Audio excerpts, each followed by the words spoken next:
Hey there, y'all. Peter Barclay here, host of True North Sports Talk podcast. And we are roughly 48 hours away from the start of Major League Baseball's playoffs. So what today is all about is getting you ready for that. So, if you have something to drink, something to keep you going, grab that, strap yourself in, and let's get to it. So, this year, the MLB playoffs, they are shaping up to be very compelling compared to some postseasons in recent memory. Today is probably one of the most dramatic days or final day scenarios, especially in Canada, that we've seen in years. Our Toronto Blue Jays, they're locked in a dead heat coming down to whoever wins and whoever loses today, with the New York Yankees to see who takes the division. So, if both teams win, so if the Blue Jays win and the Yankees win, our Blue Jays win the division. If the Yankees lose, we win the division. So, we're looking to create our own destiny up here north of the border just by winning today. That's all we have to do. And then, if we get some help from Baltimore, that would be great. Not necessarily that is going to happen at all, but we shall see. Today is game 162 of the regular season, and as Blue Jays fans, our game and the Yankees game are kicking off at 3:05 Eastern today, and so we'll be watching both games closely to see how this turns out. Now, if for any reason the Jays fall to the wild card, they would be facing, at least at this point, the Boston Red Sox. And then it's a bit of a steeper hill to climb, but not necessarily one that they can't. So today, we're going to give you guys a complete playoff preview. We're going to look at all the teams involved. We're going to look at matchup scenarios that some of which, as we mentioned, are still being decided even at game 162. And we're definitely going to go deep on the Blue Jays' historic run because it's been about 10 years since they've been in this type of a position. And we're going to talk about our hope up here north of the border for World Series and October to come. So, as we mentioned, this is going to be a comprehensive playoff coverage. This is information you're not going to want to miss. So, as I said, get strapped in. Let's go. Let's start with the breakdown. And we are going to start with probably one of the biggest stories in all of baseball, just simply because it involves the New York Yankees. And that has even Canadian fans on the edge of their seats, because it involves our Blue Jays. Now, the Jays and the Yankees are tied at 93 and 68 going into the final day of the regular season, and the prize that's up for grabs is that AL East title. So, who's going to win? Who's going to reach for it? And who's going to not be up to the moment?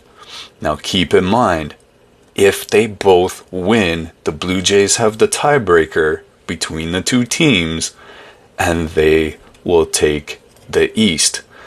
So what are the stakes here? This isn't just necessarily about winning a division title. The winner and getting the number one seed, they get a bye to the division series. So both teams have tons to play for. The Blue Jays, though, it feels like they have even more. Home field advantage all the way to the championship series. The loser becomes the top wild card team. They don't get home field advantage. And for a team like the Blue Jays, even the Yankees with that short porch in right field, that's a big deal to lose home field advantage. Aaron Boone said, "I'll take the bye all day long. It's winning a series, essentially, without having to even play one game.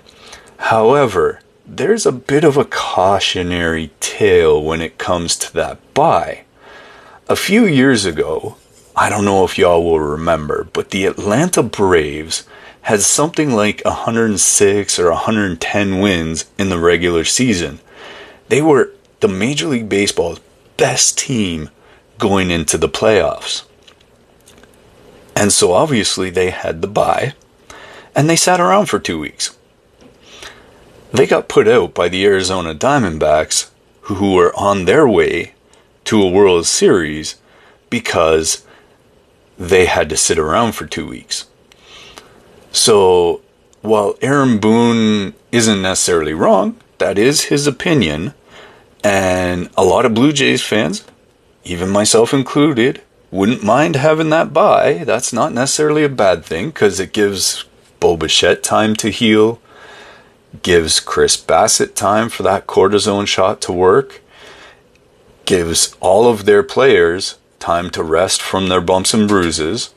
So it isn't always necessarily a bad thing. And so yeah, I mean, we could use it. But there's always that thing, that cautionary thing with the Atlanta Braves that you almost want to keep playing so that you're in the thick of battle. You're in that heat of the moment all the way through. So, where does the Blue Jays stand? As we've said, Toronto holds the season tiebreaker with the Yankees. And so that just means they need to match whatever the Yankees do on the final day. As I said, they control their own destiny. All they have to do is win, and then it doesn't matter what the Yankees do. So, if both teams win, or if both teams lose, the Blue Jays win the division. This would be Toronto's first AL East title, as I said, since 2015, so in the last 10 years. It's a decade-long drought that has Canadian baseball fans up here, and I've been hearing it for months on certain radio stations that, hey, this is the year for the World Series. And so the Blue Jays clinched their playoff berth last weekend, becoming the first AL American League team to qualify for the postseason. So that's a pretty big deal. Now, personally, I wasn't a big fan of the celebration. After that game, I get it, but in people I've talked to, conversations that I've had, I've always said is that for me personally, if I was a player on that team, I would Kobe Bryant the situation in the fact that I wouldn't do that celebration right there. I wouldn't take part in the champagne and the ski goggles and all that stuff they were doing. And I'm not saying what they did was wrong.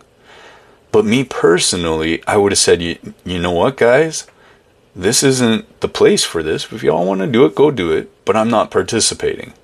Because to me personally, the place to do that is after you win the World Series. Kobe Bryant was up 3-1 or 3-2 in a series, and the reporters are like, dude, you just took a stranglehold on the series. Why aren't you happy? And he just looked down and went, job's not done. So to me, that celebration they did just to get into the playoffs, I'm like, I don't think that's the time. But that's just me. I'm not saying they did anything wrong. They had something to celebrate, so they did. No big deal. But for me, that's not something that, as a former player, when I was very young, like coming up through baseball, as a fan of the games, I wouldn't have chosen to do that. That's just me. So, what are people looking for when it comes to this weekend and the final days? People are looking at things like Blue Jays Yankees final day, AL East tiebreaker rules, because they want to understand why the Blue Jays would win the division no matter what happens. Unless it's a Yankees win and a Blue Jays loss, that's the only way they lose the division. Canadian fans up here north of the border are looking at the playoff schedule for the Blue Jays, looking at tickets to get their seat at Skydome for whatever playoff series may come along. They're probably also looking for how it would work depending on whether we're in the wild card or whether we're in the DS, how those tickets work when they buy them. And so the Canadian factor. The Blue Jays run means everything for Canadian baseball. They're the only major league team in our entire country as of now. So there's a lot of pressure for the Jays, but they shouldn't feel it that way. There's support that comes from that, and it is from coast to coast. Canada's rallying behind this team, and the economic impact of the Blue Jays playoff run is estimated in the hundreds of millions of dollars for the Greater Toronto Area alone, based on ticket sales, hotels that people will be renting, restaurants that will see a boost in people coming out to take in the game on one of the TVs while they're having dinner. So that kind of a thing. Like, there's a huge impact here for the city of Toronto alone, but across the nation as a whole. So this isn't just another playoff series. This is actually, for Canada, a cultural phenomenon. Same thing would happen if it was the Raptors. Those are our only two teams in those major sports. Alright, so let's shift gears a little bit, and we're going to talk Yankees desperation here. The Yankees need to win their final game. They got to hope against hope that something goes their way with Toronto, and that they could steal the division. A month ago, that didn't look like it was possible. The Yankees have been inconsistent over the last, say, 3 months of the season, and this is why they find themselves in this position despite their talent and despite their payroll. This isn't what they were expecting going into the year, that it was the Blue Jays of all teams that would have them here against the ropes. So the pressure from New York is on the Yankees, and that's a gigantic pressure. This organization expects division titles, not wildcard berths. Anything less than winning the AL East will be viewed as a massive underachievement in the Bronx. And for the last few years now, I've been hearing whispers coming out of New York saying that maybe Aaron Boone's not the guy there. And so if a wild card berth happens and there's an early playoff exit, it'll be very interesting to see what Brian Cashman does. Because I've also heard whispers that maybe he's not the guy in Yankee land anymore either. So, the final day pitching decisions will be crucial by both teams. Both teams are managing their rotations with the playoffs in mind. However, they have to win on Sunday. And so that's the thing. From what I understand, the Blue Jays are pitching Gausman. That's the guy you'd want for Game 1 of the division series. However, if you win today, that would give you the time you need for him to rest and be ready for Game 1. So today's that must win, and it's up to Gausman and the Blue Jays to try and make sure that happens. It's a delicate balance between winning today and being ready for the first round of whatever side of the playoffs that you're on. Is there some historical context here?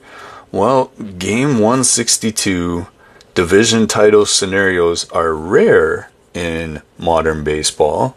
The drama and tension make a winner-take-all regular season finale that creates some of the most memorable moments in sports history.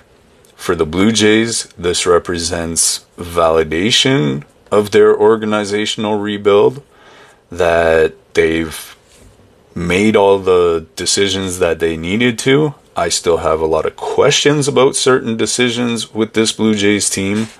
And for the Yankees, it's about meeting expectations and avoiding the disappointment of losing a divisional race that at one point they were leading this season.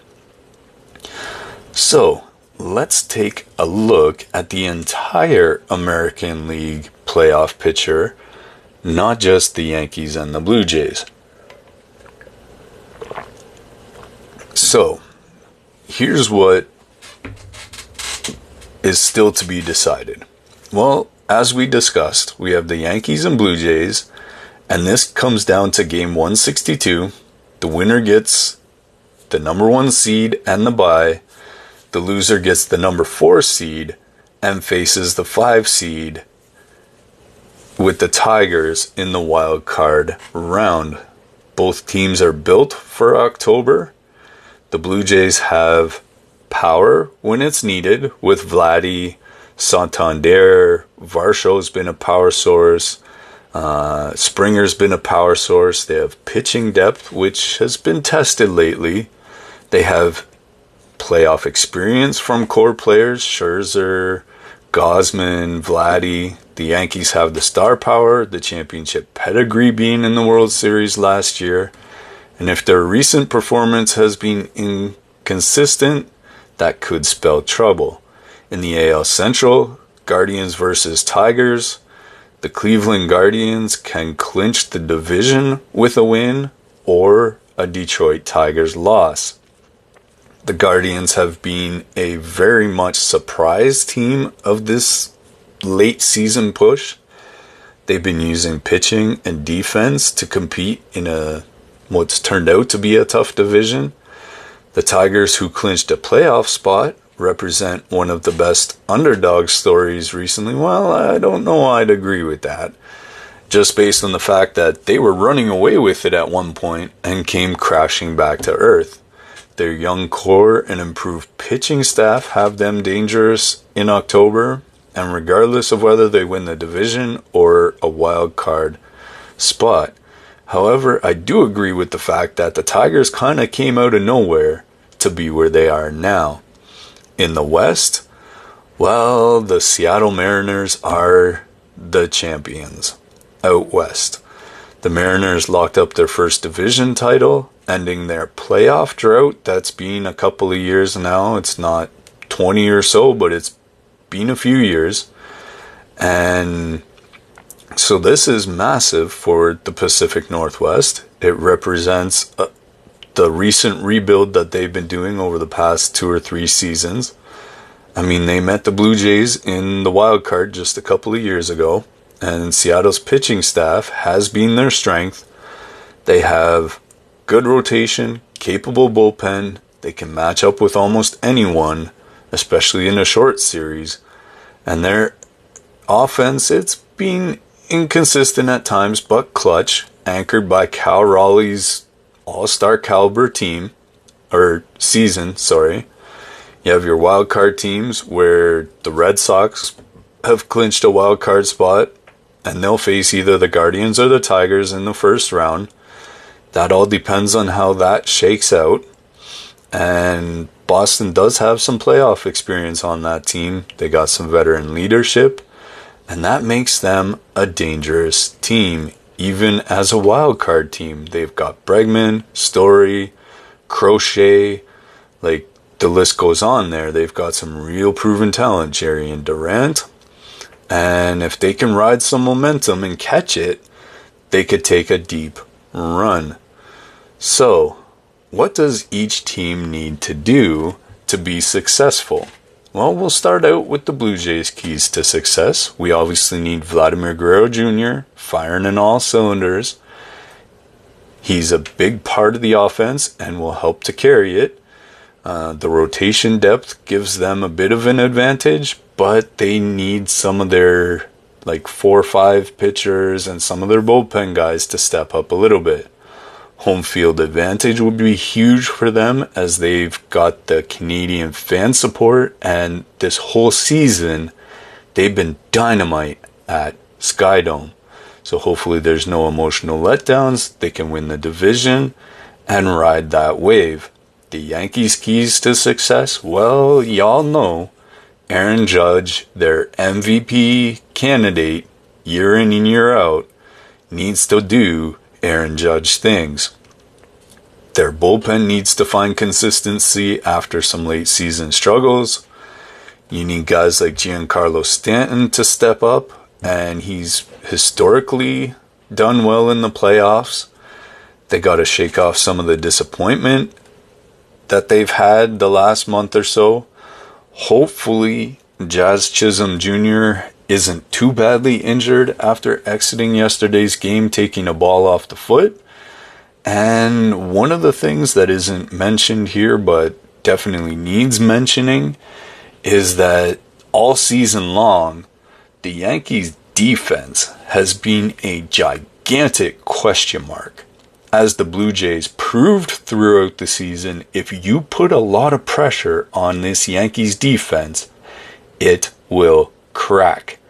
And the Blue Jays need to get back to playing that pressure style of baseball where they run out everything 120% the way they were earlier in the summer. And they need to really steal bases, bunt the ball the way they were in the early part of the season. They have the personnel that can play that way, and they just need to keep going with the solid defense that they've been playing all year long.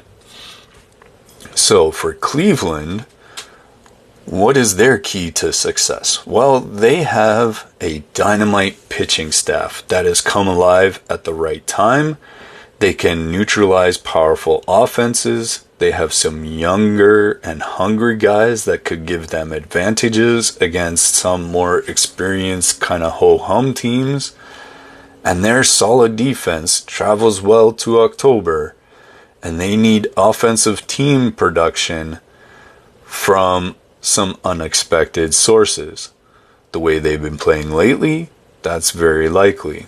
What are the Tigers' keys to success? Well, they have that young core playing without a lot of pressure or expectations simply because no one expected them to be where they are. They've improved their pitching. They've made some legitimate moves that have brought them to contender status. And they have that nothing to lose mentality, which can be dangerous in the playoffs, as we saw with Arizona a couple years ago. They need to avoid being overwhelmed by the playoff atmosphere and just settle in and play Detroit Tiger baseball. What are some keys to success for the Mariners? Well, there's pressure on their pitching staff, but a lot of those guys have been there, done that, and having home field advantage will do well for them. And the city of Seattle, Safeco Field, that should be an electric atmosphere for any team going in there. They need timely hitting from Cal Raleigh and the rest of the gang, and they need more consistency out of their offense. For the Boston Red Sox, well, they have playoff experience from a guy like Bregman, guy like Story, who's been around a long time. They have the veteran leadership that is invaluable, historical success in October, and confidence that a solid all-around team that they can get hot at the right time like some of their predecessors. All right, we're going to go into the National League here. So, for the National League, things are mostly set right now. There's just one final playoff spot that is still up for grabs. And that is the Mets and the Reds. They're looking each one to take care of that spot. The New York Mets can clinch the final playoff spot with a win and a Cincinnati loss. And this is the last remaining drama in the National League. Very similar to the crosstown Yankees with the Blue Jays. The Mets avoided elimination with a one-hitter victory over Miami, and that kept their playoff hopes alive to Game 162 on the final day. For a team that was expected to contend, they struggled for most of the season, especially after that massive Juan Soto signing and the subsequent circus. And so this would represent a massive turnaround and dispel some of the scuttlebutt going on about the Mets. So, the Phillies have locked up their division in the East. They have home field advantage in the first round, and Philadelphia's combination of power, hitting, and starting pitching, that depth makes them, once again, legitimate World Series contenders. In recent years, they have a lot of playoff experience, and that gives them confidence. And a guy like Bryce Harper is never lacking, neither is Kyle Schwarber, and the Philadelphia fan base creates one of the most intimidating home field advantages in all of baseball. Now, the best team in all of baseball throughout at least the last half, if not this season, is the Milwaukee Brewers. Obviously, they've clinched the number 1 overall seed in the National League. That gives them home field advantage throughout the NL playoffs, and Milwaukee's pitching staff and solid defense makes them a team no one wants to see in October. This represents the culmination of years of smart roster construction, development of young players, and the Brewers have built what could be and should be a sustainable contender for such a small market. In the West, as usual, those Los Angeles Dodgers that spend money like crazy, they clinch the NL West, and they have brought their usual combination of star power, thinking Ohtani, Betts, you got Kershaw still there, and so you would expect them to go deep into October. Their young Japanese pitcher did something amazing this season. So, despite some late season inconsistency, they remain one of the betting favorites to reach the World Series. The way their rotation sets up, you could even add Ohtani if you need to, and their offensive firepower give them multiple ways to win games, which is crucial to playoff baseball. So, what are the wild card matchups going on in the National League? Well, the Chicago Cubs will face the San Diego Padres, and that should be a compelling wild card series. Both teams have shown the ability to get hot and make deep runs. For San Diego, this is just the second time in franchise history that they've made playoffs in back-to-back seasons. The Cubs are looking to build on their recent success and make another October run. And so let's see. Let's talk Brewers.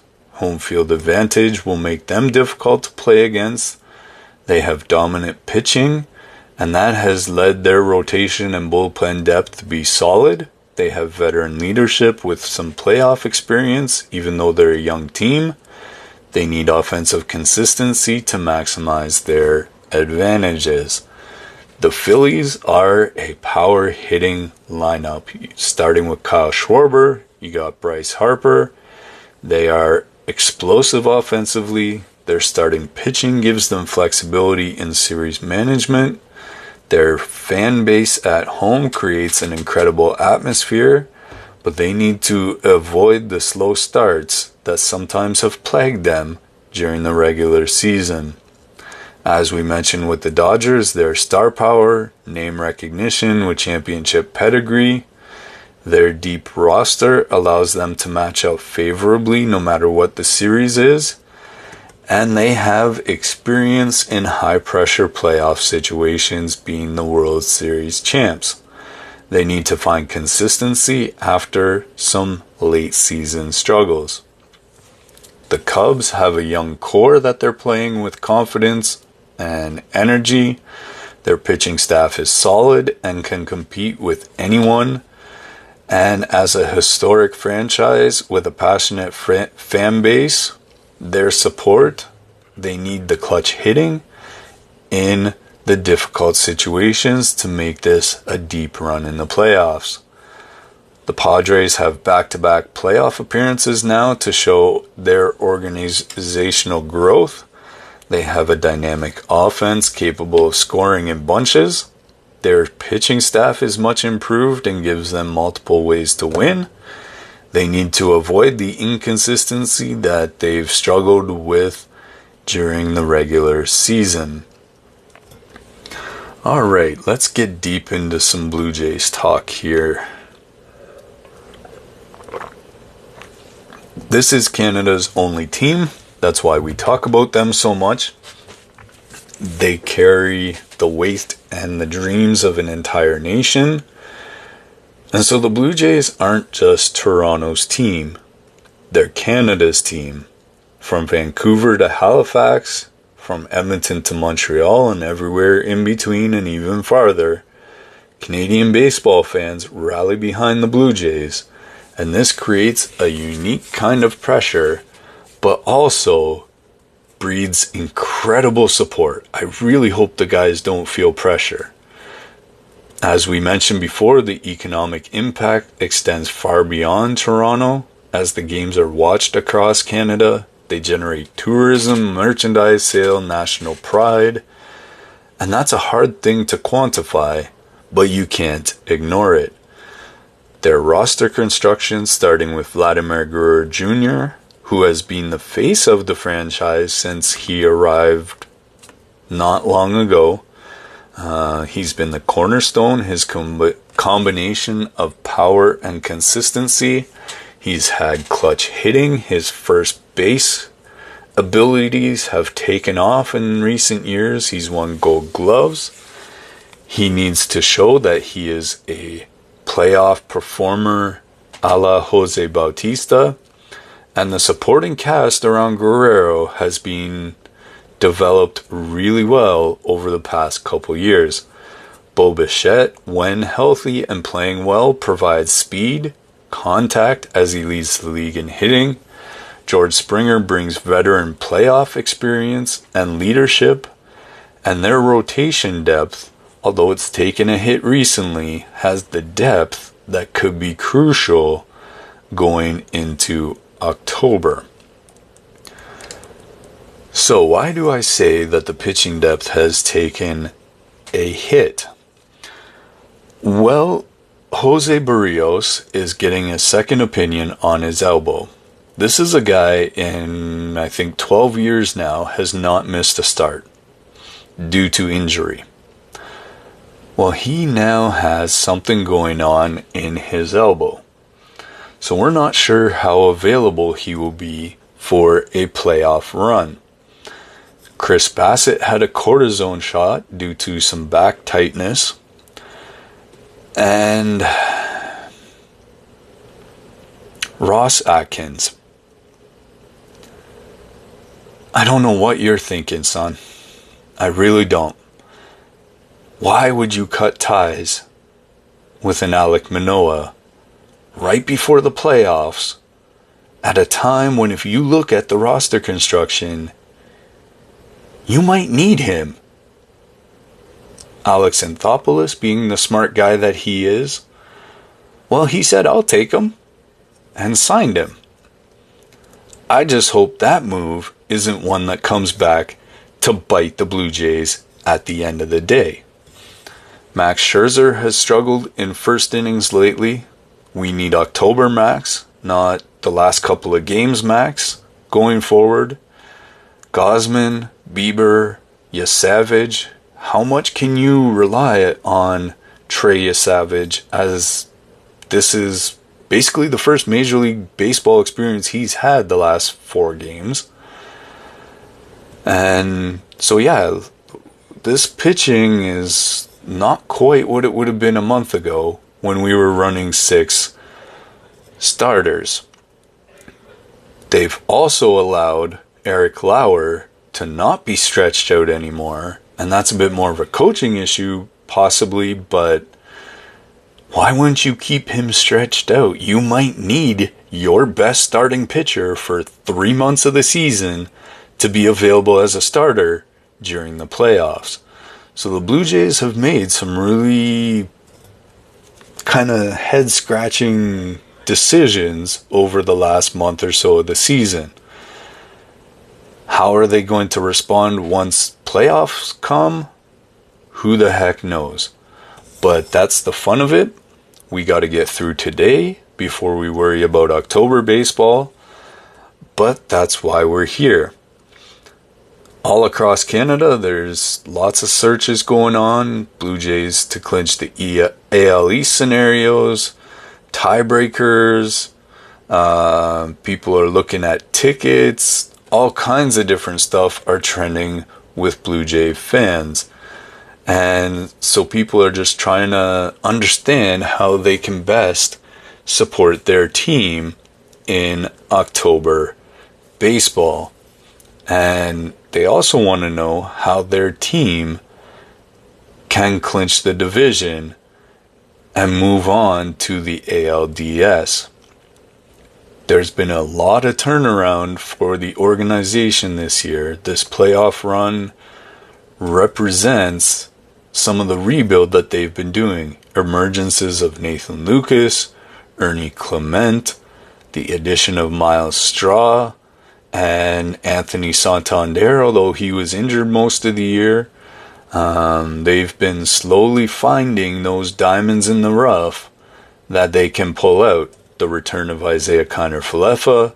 They got Andreas Jimenez as a Platinum Glove second baseman. So they've made some decent strategic moves over the last few years to try and make their roster better, to have more speed and be able to play small ball a little bit more.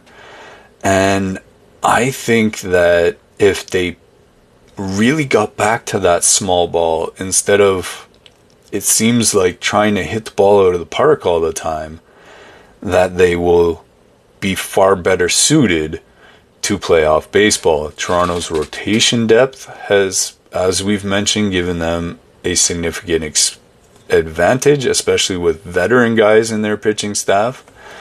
They can match up with a lot of teams. They have a lot of flexibility to use their starters in different roles if necessary. The bullpen's being solid and at times clutch in high pressure situations.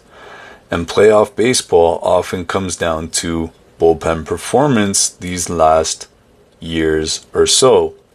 And the Blue Jays, they have arms that can compete. The importance of home field for the Blue Jays, well, they were a juggernaut at home this year. And if the Blue Jays win the AL East, that gives them home field advantage all the way through to the championship series. And that would be enormous. Skydome playoff atmospheres are legendary. I've witnessed it my whole life. The Toronto fan base creates one of the most intimidating environments in baseball because when it comes down to playoffs, they get really loud in there. And it just becomes a rocking environment. The economic boost to Toronto from playoff baseball, as we said, hundreds of millions of dollars, hotels, restaurants, bars, all the local businesses benefit from the increased activity. Is there pressure? Well, I don't know. They put pressure on themselves, I would assume, to do well. I think the fans are happy they're where they are. They want them to do well. If you call that pressure, sure. This is Canada's team after all, and every game is headline news for those who follow the sport. Every at-bat can be analyzed at times. Sometimes the pitching moves, swinging at pitches you shouldn't be swinging at. And so yeah, the veteran leadership on this team should bring a sense of calm to the rest of the guys who are younger. The team understands it. They've embraced it. They know they're playing for more than just themselves and that they are playing for an entire country. Do they have World Series aspirations? Well, you bet the fan base does. Blue Jays fans aren't just hoping this year for a playoff appearance. Being where they sit in the division, they want the Blue Jays to be in the World Series. The last Canadian team to win or even make the World Series was in 1993. there's a huge section of fan base that wasn't even alive during that run. And so this almost feels like that run from 2019 that the Raptors made to the finals. The combination of talent, experience, and support gives the Blue Jays all the ingredients they need for a deep October run. The question is, can they execute when it comes down to the moment? As we've said, it's a cultural impact. A Blue Jays World Series run would be something for Canadian fans to get behind just before NHL kicks off, just before the NBA kicks off. And so with hockey usually being the dominant sport up here, baseball success can bring fans together from different backgrounds, different regions. And the young Canadian players who are watching the Blue Jays team, they dream of their own ability to make it to the show and to do well into October. So there's the inspirational impact of playoff success that extends far beyond just the wins and the losses. So, the playoff format, what can we expect once the brackets are finalized? Well, we have the wild card round.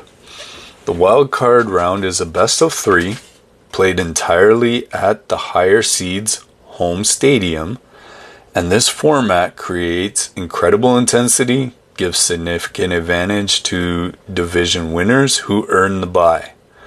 The division series is a best of 5 format with a 2-2-1 home field advantage to the one with the higher record. This comes down to pitching depth, bullpen management, and this is why teams like the Jays and Brewers have advantages. So the best of 7 format is a 2-3-2 home field advantage, and this is where veteran playoff experience and roster depth typically separate contenders from pretenders. The World Series is a best of 7 with home field advantage determined by regular season record. The team with the better record gets the 2-3-2. And are there early predictions we can make? Y'all know I don't like predictions. If you look at the recent performance, rosters and all that stuff, the Blue Jays, Brewers, and Phillies look like the teams to beat.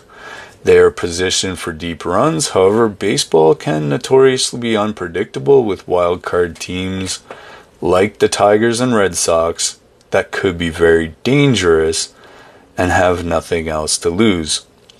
So, we're about 48 hours away from playoff baseball. This promises to be one of the most exciting Octobers in recent memory. Don't forget to tune in around 3 o'clock today. The Jays and Yankees are going at it at that point in time. And we'll see where the dominoes fall.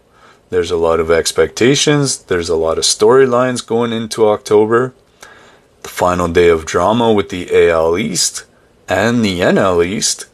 And there's a lot of television yet to come, regardless of how today plays out. Look forward to Tuesday and the start of the Major League Baseball playoffs. Keep checking back with us here at True North Sports Talk. We do our shorts every night with your 3-minute drill to keep you up to date on all the scores and analysis. Each week, we will make sure that the weekend playoffs is at least a segment during our episodes that we drop for the podcast here. Hopefully your brackets work out, and just know that keep the conversation going. Let us know what you think, whether we missed anything, if there's anyone that you think should be focused on going into the playoffs. Use the hashtag True North Sports Talk to keep that conversation going. And yeah, October baseball awaits. So, until next time, keep keep your eye on the scoreboard, and we'll see you then.